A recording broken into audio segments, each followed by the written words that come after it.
एजा हमने के इकट्ठा भइल बानी, एकर एगो महान उद्देश्य बा और एगो महान उद्देश्य लेकर के ई समन्वय समिति के गठन भइल बा। हमन के एगो इच्छा रहा कि आसाम में जे जौने रूप में बा सब केहू कहीं ना कहीं काम कर रहा बा, लेकिन अलग अलग रूप से काम कर रहा बा। काहे ना हमने के एक प्लेटफॉर्म पर ले आवल और वही उद्देश्य से सबके एक प्लेटफॉर्म पर ले आवल। तो सबके बहुत बहुत धन्यवाद बा कि आप लोग हमने के जो निवेदन रहा वो आप लोग स्वीकार करनी और इकट्ठा हुए। लेकिन अगर उद्देश्य क्या रहा, एक उद्देश्य बा कि हर केहू अलग अलग रूप से सरकार के पास जाके अपना पर बात रखल बा। जितना दल संगठन बा, जितना संगठन लोग आई बा, संगठन के मुखिया लोग केहू न केहू जरूर जाके अपने अपने तरीका से सब केहू मिल रहा बा। और माननीय मुख्यमंत्री समय हमेशा एक ही बात करेंगे कि हाँ ठीक हो जाएगा, सब कुछ कर दिया जाएगा, लेकिन हो जाएगा इसका सब कुछ भूल है। लेकिन हम लोग कुछ कर नहीं पाए। सब लोग अपने अपने जगह पर मजबूर है। जैसा कि संजय तिवारी जी भी और संजय तिवारी जी और संतोष राय जी बीटीसी का दुख आप सबके सामने रख गई कि पहले शेखर यादव हम ही लोग बहुत ज्यादा प्रेशर किए थे। उस समय कांग्रेस का सरकार था, उनको शेखर यादव को नॉमिनेटेड किया गया था और आज सफा कर दिया गया। आज सनातन के लिए पूरे हिंदुस्तान में भाजपा और मोदी चाहिए, इसमें कोई शक नहीं है। लेकिन आसाम में जो हम लोग का स्थिति है, उस स्थिति को तो समझना पड़ेगा और उस स्थिति के कारण ही समन्वय समिति का गठन किया गया है। न कि सिर्फ भाजपा के लिए हम लोग ताली बजाते रहे। ताली बजाएंगे, समय आएगा जरूर बजाएंगे, लेकिन आज हम लोग की जो परिस्थिति है, सब कोई वाकिफ है, कोई बोल पाता है, कोई नहीं बोल पाता है। जैसे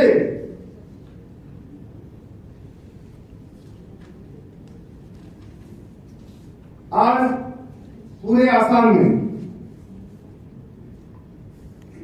जब कांग्रेस की सरकार थी, 1980 के जो भारतवर्ष का बजट था उसके अनुसार से थोड़ा सा समय लेंगे हम। 1980 का भारतवर्ष का जो बजट था उसके प्रावधान के अनुसार असम में रह रहे सभी हिंदी भाषियों को कास्ट सर्टिफिकेट मिलता है। ये 1993 में एक अमेंडमेंट किया गया और उस अमेंडमेंट के जरिए हमारे जो भी ओबीसी कास्ट के जो जाति थी वो कौन कौन थी,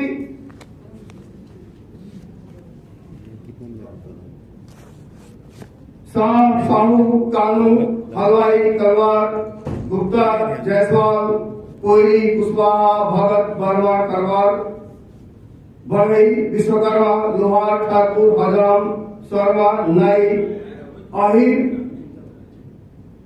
ग्वाला, यादव, राय, चौधरी, कहार, गौड़, कुमार, कश्यप, प्रजापति, प्रसाद, मल्ला, बसपुर, दुसार, बेलदार, साहनी, चमार, हरिजन, जोलहा, माली, चौरसिया, चौधरी, पासवान, कुर्मी, केवट, पासी, सोनवार, सोनी, वर्मा इत्यादि। इसमें ओबीसी और एसटी दोनों को रखा गया है और आज इनको सर्टिफिकेट नहीं मिलता। बहुत सारी इसके लिए समस्याएं आ रही हैं। जो हमारे कॉलेज में छात्र छात्राएं पढ़ रहे हैं, जो उनका जो जितने भी हमारे नए प्रजन्म के हमारे जो लड़के हैं, जो युवक युवतियां हैं, उनका भविष्य अंधकार में है और इसके लिए हम बार बार एक बार नहीं माननीय मुख्यमंत्री जी से कम 10 बार हम मुलाकात कर चुके हैं, लेकिन इस समस्या का समाधान नहीं हो पाया। इसलिए 28 संगठन बनाया गया कि 28 संगठन के नेता एक साथ जब मिलेंगे मुख्यमंत्री जी से तो इस पर दबाव पड़ेगा और ये जो नहीं होने वाला काम है ये होगा। इसका मुख्य कारण इनका उद्देश्य दूसरा चीज, कोई भाषा असमिया वर्षों से जिस जमीन पर रह रहे हैं, आज पट्टा के लिए उनको बहुत समस्या होगा। जब वो पट्टा की अप्लाई करते हैं वसुंधरा 1, वसुंधरा 2, वसुंधरा 3, तो जाति को देख करके, हमारे पास प्रमाण है, जाति को देख करके उनको पेंडिंग में डाल दिया जाता है। ऐसा बहुत सारा घटना हुआ है। और खुद हम तिनसुकिया, स्वप्निल पाल तिनसुकिया के जो डीसी है, उनके साथ हम और हमारे भास्कर शर्मा विधायक दोनों लोग बैठे हुए इस मुद्दा को लेकर के। और भी बहुत सारा जगह से आसाम समूह को फोन आता है कि ऐसा समस्या है, इस समस्या का समाधान होना पड़ेगा। क्योंकि और एक चीज, जो ट्राइबल बेल्ट एंड ब्लॉक है, आसाम में कई ट्राइबल बेल्ट एंड ब्लॉक है, उस ट्राइबल बेल्ट एंड ब्लॉक में रहने वाले हमारे लोग आज उनको उनका भूमि का अधिकार सुरक्षित नहीं किया गया, जबकि गोरखा को सुरक्षित कर दिया गया। माननीय हमारे तेजस्वी मुख्यमंत्री जी, उन्होंने ऑलरेडी घोषणा भी कर दी। और साथ ही अभी 4-5 दिन पहले बंगाली भाषी को भी सुरक्षित कर दिया गया। ट्राइबल बेल्ट एंड ब्लॉक में हमारा जिस दिन बाइक निकला था उसके 2 दिन पहले। क्योंकि सोचने वाली बात है, क्या हम विदेशी हैं? सभी जाति जनगोष्ठी का काम हो रहा है, सिर्फ हिंदी भाषी का काम क्यों नहीं हो रहा है? रत्ना जी हमारी बहन है और साथ में हम लोग बहुत दिनों तक काम भी किए हैं और बहुत तेज है, इसमें कोई शक नहीं है। काम हम पूरा करते हैं तो और आगे जाए, ताकि हम लोग के समाज में देखिए, एक बात है, हम यहाँ किसी दल की बात नहीं कर रहे हैं, वो चाहे कांग्रेस हो, चाहे वो बीजेपी हो, चाहे वो एजेपी हो, चाहे वो एजीपी हो, किसी भी दल से अगर हमारा कोई व्यक्ति आगे बढ़ रहा है उसको बढ़ाना है, किसी भी दल का हो, इसमें कोई शक नहीं होना चाहिए किसी को।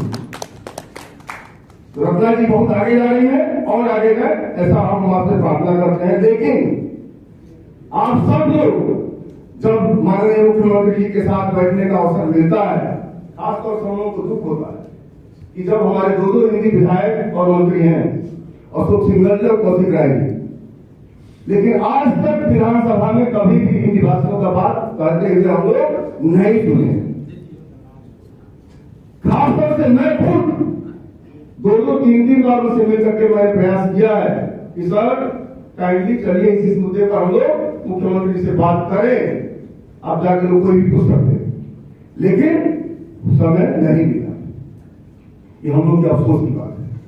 हम लोग को डर होना चाहिए कि अगर हमारा कोई विधानसभा में, अगर हमारा कोई व्यक्ति, हमारा कोई हिंदी भाषी, अगर कोई विधायक है या लोकसभा में कोई हमारा लोकसभा सदस्य है, तो हमें फट होता है, गर्व होता है, कहा यह मेरा आदमी है। कोई आज हमें भाजपा में देखते हैं कि ठीक है रत्ना जी है और भी बहुत सारे लोग हैं, गर्व होता है।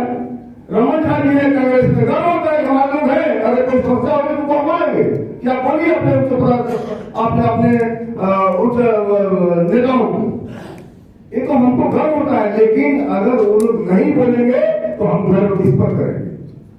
आज समस्या है नहीं, यही तो समस्या है सर, यही समस्या है और कोई समस्या नहीं है कि बोलते हैं कि हम कर देंगे लेकिन करते नहीं हैं। और ऐसा एक बार नहीं, हम 10 बार मुख्यमंत्री से मिल चुके हैं। असम में जो हमारा विद्यार्थी है, आप तो देखते होंगे जब पीआरसी लेने जाता है तो ऐसा सर्टिफिकेट उससे मांगा जाता है तो नहीं दे पाता है और अंत में उसको हायर एजुकेशन के पीआरसी नहीं मिलता। वो बोलते हैं अगर वो असम का जन्म लिया हुआ है, सरकार ले लेती है हम लोग का कहना है कि अगर असम का जन्म लिया हुआ है, अगर असम का बर्थ सर्टिफिकेट है, अगर असम का मैट्रिकुलेशन हाई स्कूल पास किया हुआ है, तो इन 2 चीजों को तथ्य मान करके उसको सर्टिफिकेट हायर एजुकेशन की दे दिया जाए। निवास प्रमाण पत्र की बात नहीं कर रहा हूँ, अस्थायी निवास प्रमाण पत्र की बात नहीं कर रहा हूँ, लेकिन हायर एजुकेशन के लिए प्रमाण पत्र मिलना होगा, क्यों नहीं मिलेगा? कौन करेगा इसका बात? 1996 में आप लोगों को सबको पता होगा, 1996 में भाषाई अल्पसंख्यक विकास बोर्ड का गठन किया गया असम में, खासतौर से 2 जाति के लिए। हिंदी भाषी और बेंगोली के लिए। 10 मिनट से ज्यादा हो गया। सोचिए हम लोग किस पोजीशन में हैं। आज तक किसी भी हिंदी भाषी को इसका 10 मिनट आज तक ना चेयरमैन दिया गया है ना वाइस चेयरमैन दिया गया है। शर्म की बात है। हमारे नेताओं को सोचना चाहिए, जो नेता लोग बैठे हुए हैं, उन नेताओं को सोचना पड़ेगा। भाषा समन्वय समिति मैं किसी को शर्मिंदगी महसूस नहीं कर रहा हूँ, किसी का तौहीन के लिए या किसी का शिकायत नहीं कर रहा हूँ, लेकिन उनको सोचना पड़ेगा। इसलिए सोचना पड़ेगा कि ये जितने लोग आए हुए हैं सब आपके भरोसे बैठे हुए हैं।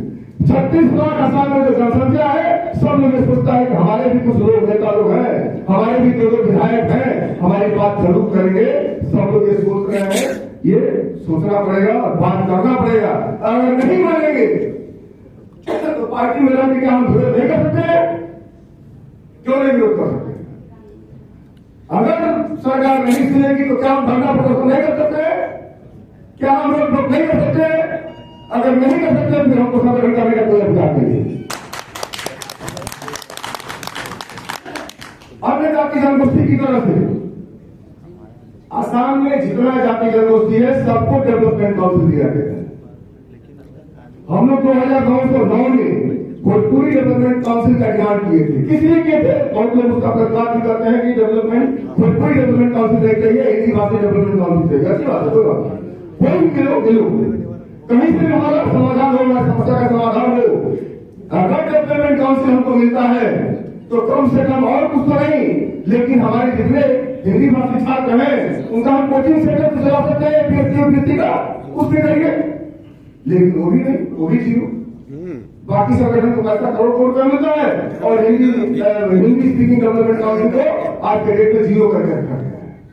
हम ये नहीं बोलते हैं कि सबको जफा को चेयरमैन बना दीजिए, चेयरमैन बना दीजिए, किसी को एक्साइटमेंट बनाइए, लेकिन ऐसे व्यक्ति को बनाइए कि जिसके मुंह में आवाज हो। इधर अपॉइंट किया जाता है, जानबूझ कर तक किया गया है, हम रिकॉर्ड चला देते। भरा भेजेंगे ना तो हिंदी टीचर का अपॉइंटमेंट होता है और ना ही वहां जो हिंदी भाषा का जो टेक्स्ट बुक है वो दिया जाता है, ताकि धीरे धीरे मौजूद खत्म हो। आज आसाम में भी धीरे धीरे होने लगा है। आप देखते होंगे कि बाकी भाषा भाषी का किताब तुरंत मिल जाता है, लेकिन हिंदी भाषा का किताब बहुत लेट से पहुंचता है। लेकिन बड़ा भेजेंगे तो उसको लगभग खत्म किया जा चुका है। कार्यालय में माटी का तो समस्या है ही है, साथ में ट्रेडिंग लाइसेंस भी बंद कर दिया, लगभग ट्रेडिंग लाइसेंस भी बंद कर दिया गया है। क्यों भाई? व्यापार वाणिज्य हम नहीं कर सकते हैं? अगर हम माटी का अधिकार हमको नहीं मिलेगा, व्यापार वाणिज्य हम नहीं कर सकते हैं, तो फिर तो नहीं कैसे चले जाओ। इसमें सोचने वाला बात है, बहुत गंभीर होता है।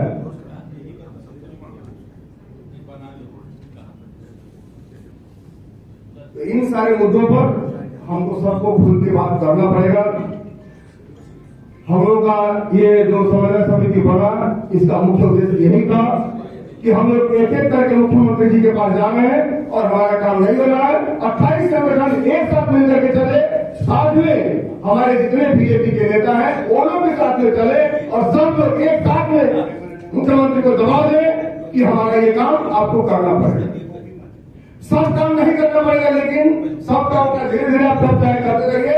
लेकिन जो विद्यार्थियों का जो समस्या है, जाति प्रमाण पत्र का समस्या, ये जाति प्रमाण पत्र का समस्या इमीडिएट समाधान होना चाहिए।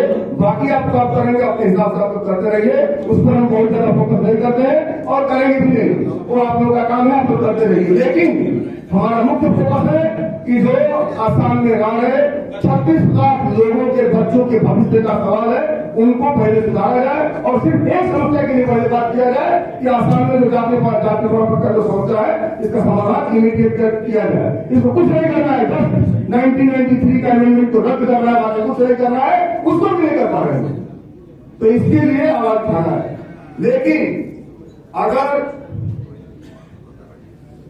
ये काम नहीं होता है, हम लोग आज बैठक का मुख्य उद्देश्य है कि हरीश द्विवेदी जी आ रहे हैं। हरीश द्विवेदी जी भाजपा के असम प्रदेश के प्रभारी भी हैं, हम लोग के अभिभावक भी हैं, खासतौर से वो हिंदी भाषी है। इसलिए उनके जरिए हम कम से कम मुख्यमंत्री तक अपना आवाज को पहुंचाए, इस रूप में पहुंचाए कि हम लोग 28 संगठन, आसाम का जो 28 संगठन है, इस 28 संगठन का मुख्य मुद्दा ये है, इसको सुलझाया जाए।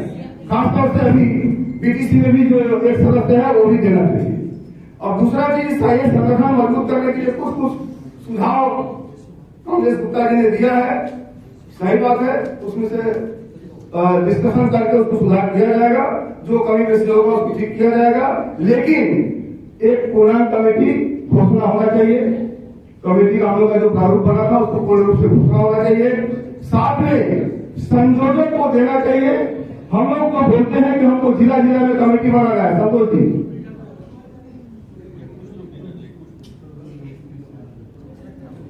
हम लोग जो बोलते हैं, आलोक जी, हम लोग जो बोलते हैं कि जिला जिला में हमको कमेटी बनाना है, ये काम हम लोगों को नहीं करना है। किस लिए नहीं करना है कि ऑलरेडी 28 संगठन है पूरा आसाम में। हम क्या बोल रहे हैं, एक वक्त सुन लीजिए, उसके बाद आप जो डिसीजन लेंगे आप लोग लेंगे, हम सिर्फ अपना सुझाव दे सकते हैं। पूरे आसाम में लगभग 28 संगठन है और संगठनों को हम नहीं बना सकते हैं, नहीं तो हम लोग को गाली खाना पड़ेगा कि रोज रोज संगठन के जन्म होगा। पहला चीज, हम लोग का ये समन्वय समिति का काम क्या है? समन्वय समिति का काम है कि पूरे आसाम में ये 28 संगठन है, इस 28 संगठन में से जोन वाइज संयोजक बनाना, सब संयोजक बनाना है, सब संयोजक बनाना है सिर्फ, जिसमें कुछ लोग बने हुए हैं, जैसे माननीय तिनसुकिया डिब्रूगढ़ सिंह सागर चराइदेव को मिला करके खड़ा किया गया, जो इधर लोग सबको मिला करके इस तरह से जोन वाइज संयोजक बनाना है, बाकी कुछ नहीं करना। संयोजक के माध्यम से हम लोग को काम करना है। जो भी पूरा आसाम में समस्या आएगा उसके समाधान के लिए यहाँ डिस्कशन होगा, उसके बाद आदमी काम करेगा, लेकिन इसके लिए अलग से कोई कमेटी बनाने की आवश्यकता नहीं।